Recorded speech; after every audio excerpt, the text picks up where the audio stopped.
حضرت ابو ہریرہ رسول اللہ صلی اللہ علیہ وسلم سے روایت کرتے ہیں، ایک شخص چھت پہ لیٹا ہوا تھا، آسمان اور ستاروں کو دیکھ رہا تھا۔ دیکھتے دیکھتے اس کے دل پر اللہ کی ایسی ہیبت آئی، ایسا عظمت کا احساس ہوا کہ بولا، خدا کی قسم مجھے یقین ہے کہ تمہارا پیدا کرنے والا کوئی ہے، تم خود نہیں بنے۔ یعنی ستاروں کو دیکھ کے وہ کہتا ہے، اے اللہ تو مجھے بخش دے، تو جو بھی ہے تو مجھے بخش دے۔ اسے کوئی پتہ نہیں کہ پیغمبر کون ہے، کتاب کیا ہے، کچھ نہیں، وہ صرف نشانیوں کو دیکھ کر اپنے رب کو پہچان رہا ہے،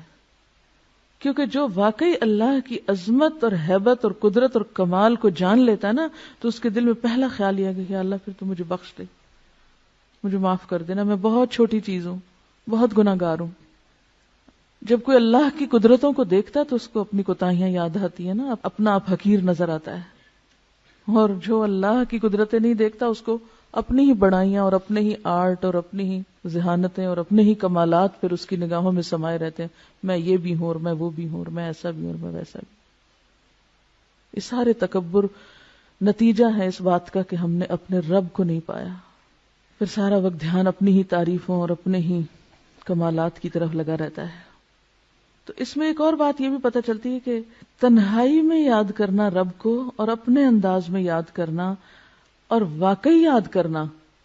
کسی رٹے رٹائے جملے کی شکل میں نہیں یا کسی بنے بنائے سانچے کے طریقے پر نہیں، بلکہ حقیقی معنوں میں رب کو یاد کرنا۔ اسی لیے ایک حدیث میں آتا ہے کہ جو شخص تنہائی میں اللہ کو یاد کرے وہ ایسا ہے جیسے اکیلا کفار کے مقابلے میں چل دیا ہو۔ جو شخص تنہائی میں رب کو یاد کرے وہ ایسا ہے جیسے اکیلے ہی یعنی دشمنوں سے لڑنے کے لیے چل پڑا ہو، یعنی اس کا مقام اجر و ثواب کے اعتبار سے اتنا بڑا ہے۔ ایک اور حدیث میں آتا ہے 7 آدمی وہ ہیں جن کو اللہ تعالیٰ قیامت کے دن اپنے عرش کے سائے میں جگہ دے گا، جس دن اس کے سائے کے سوا کوئی سایہ نہ ہوگا، کوئی سایہ نہ ہوگا۔ اور ان میں سے ایک شخص کون ہوگا؟ جو تنہائی میں اللہ کو یاد کرے اور اس کی آنکھوں سے آنسو بہہ پڑے، کوئی نہیں ہے اس کے پاس، اکیلا ہے، وہ اپنے رب کو اس طرح پہچانتا ہے، اپنے رب سے اتنا قریب محسوس کرتا ہے کہ اپنی کوتاہیوں پہ نظر پڑتے ہی رو پڑتا ہے، یا اللہ میں گناہ گار ہوں، پاک تو صرف تو ہے، ہر عیب اور ہر خطا اور ہر کمزوری سے پاک صرف تیری ذات ہے، مجھ میں تو بہت غلطیاں ہیں، تو مجھے معاف کر دے۔ اسی لیے ایک اور حدیث میں آتا ہے، حضرت عائشہ رضی اللہ تعالی عنہا فرماتی ہیں، نبی صلی اللہ علیہ وسلم نے فرمایا، اللہ کی وہ مخفی یاد جس کو فرشتے بھی نہ سن سکیں، یعنی اتنی گہرائی میں اللہ کی یاد اور اللہ کی طلب کہ جس کو فرشتے بھی نہ سن سکیں، اس کا ثواب 70 درجہ زیادہ ہے۔ ٹھیک ہے، زبان سے بھی ذکر کرنا چاہیے، بلند آواز سے بھی کرنا چاہیے، لیکن تنہائی میں جب کوئی نہ ہو، صرف آپ ہوں اور آپ کا رب ہو، اور واقعی پھر دل کے پورے تاثر کے ساتھ یاد کر کے روئیں، وہ چیز ہر ریاکاری سے پاک ہوتی ہے، ہر دکھاوے سے، کیونکہ اس میں آپ دیکھیں آپ اتنے قریب ہیں نا، آپ دل ہی دل میں سرگوشیاں کر رہے ہیں اپنے رب سے۔ عموماً آپ نے دیکھا ہوگا بچہ دوڑا آتا ہے، آ کے ماں کے کان میں بات کرتا ہے، بہن بھائیوں کو بھی نہیں بتانا چاہتا، باپ کو بھی نہیں بتانا چاہتا۔ کبھی آپ نے دیکھا ہوگا چھوٹے بچوں کو صرف ماں کے کان میں۔ اب بھی کبھی میری بیٹے سے چھوٹے سے بات ہو نا تو وہ فون پر بھی سرگوشی شروع کر دیتا ہے، اور اتنا پیار آتا ہے نا کہ کچھ چیزیں ہوتی ہیں وہ صرف ماں سے شیئر کی جاتی ہیں،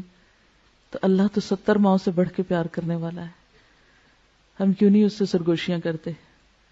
کیونکہ سرگوشی انسان کس سے کرتا ہے؟ جس سے سب سے زیادہ محبت ہوتی، دل چاہتا ہے نا انسان اس کے کان میں آہستہ آہستہ باتیں کرے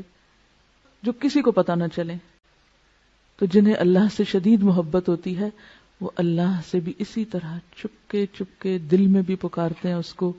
اور سرگوشیاں کرتے رہتے ہیں، اور پھر جب وہ ڈوبتے ہیں اندر تو واقعی ان کے منہ سے ایسے کلمات والہانہ انداز میں نکل جاتے ہیں کہ جس میں اللہ کی بے پناہ حمد ہو۔ عبادہ بن صامت نے آپ سے روایت کیا ہے رسول اللہ صلی اللہ علیہ وسلم سے کہ بہترین ذکر خاموش ذکر ہے، یعنی جس میں اللہ کی یاد ہے اور غور و فکر بھی اللہ کی تخلیق پر ہو رہا ہے، اور بہترین رزق وہ ہے جو کافی ہو، کفایت کرے۔ ایک حدیث کے مطابق آپ نے فرمایا اللہ کو ذکر خامل سے یاد کیا کرو۔ پوچھا کہ ذکر خامل کیا ہے؟ فرمایا مخفی یاد، ایسی یاد جو سب سے چھپی ہوئی ہے۔ اور اسی کے بارے میں فرمایا جو ایسا کرے گا اس کے گناہ معاف ہو جائیں گے، خواہ وہ سمندر کی جھاگ برابر ہی کیوں نہ ہو۔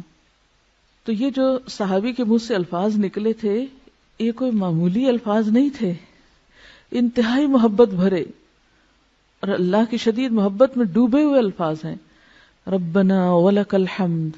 حمدا کثیرا طیبا مبارکا فیہ، یعنی جیسے بس نہیں چلتا کہ اور کیا کیا کہہ ڈالے۔ اسی لیے اللہ تعالیٰ نے 30 فرشتے مقرر کیے کہ تم اٹھاؤ اس کے ثواب کو، تم لکھو اس کو۔ حضرت عبداللہ بن ابی اوفا رضی اللہ عنہ روایت کرتے ہیں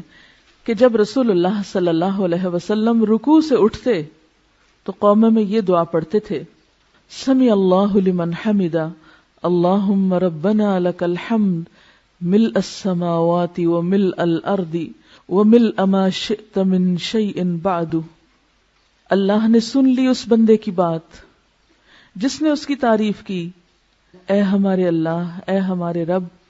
تیری ہی لیے ساری تعریف ہے، آسمان و زمین اور ہر اس چیز کے بھراؤ کے برابر جو تو چاہے۔ یعنی میں تیری تعریف کر رہا ہوں اتنی جس سے آسمان بھر جائیں، جس سے زمین بھر جائے، اور پھر اس کے بعد جو بھی چیز تو چاہے بھر جائے، کیونکہ ہمیں تو پتہ نہیں اس کے بعد اور کیا ہے۔ ہم تو آسمان و زمین ہی کو جانتے ہیں نا، بس یہی نام آتے ہیں، ہمیں کیا پتہ ان آسمانوں کے پیچھے کیا ہے۔ اور آپ نے بہت سی چیزیں ایسی پڑھی ہوگی کہ آج کے دور میں بھی جو لوگ کائنات کا مشاہدہ کرتے چلے جا رہے ہیں ان میں سے بعض نے تو بالکل گھٹنے ٹیک دیے کہ ہم جتنا آگے جا رہے ہیں ہماری جہالت میں اتنا اضافہ ہو رہا ہے۔ تو اسی لیے آپ صلی اللہ علیہ وسلم کس طرح اللہ کی تعریف کرتے تھے، وَمِلْءَ مَا شِئْتَ مِنْ شَيْءٍ بَعْدُ، کہ اللہ اس کے بعد اپنی تعریف سے تو جس چیز کو چاہے بھر دے، وہ تیرے علم میں ہے کہ وہ کیا کچھ ہے۔